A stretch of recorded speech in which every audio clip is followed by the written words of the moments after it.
that little mental picture and just stare at it. Get used to, okay, that's what that looks like. Okay. And that's going to really help you out a lot.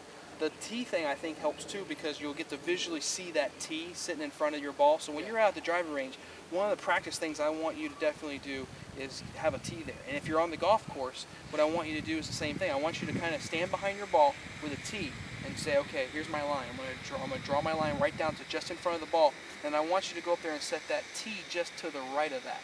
Okay. Because again, we're trying to swing our hands down and away and let the club turn and release over versus your thing, which is opening up the stance and then coming over the top and coming across. So what that tee will do is that tee will be the visual aid that will say, okay, I've got to drive this ball through that tee. So how would I do that?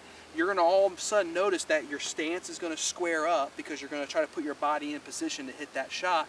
And then also you're going to catch your hands now staying more inside and firing down the target line and going outside than they are out here, because then you're going to automatically see, just based on physics, that the face has got to be lined up this way, not this way. And that angle of attack, and when you make contact, it can't be like this, it's got to be like this. Gotcha. Does that make sense? Makes sense. All right, so practice that. Also get in the habit of practicing that mental picture. You know, because you see here on this hole in particular worked out really well, is we saw the obstacles in front of us. We identified what the issues were. 2 bunkers, left and right. You know, we want to make sure that we're not getting into those bunkers, so it's okay now to miss long. So then we go into our 80% and we start to say to ourselves, okay, so I know I can miss long, so 85% to 90% is okay versus being short. Gotcha. All right?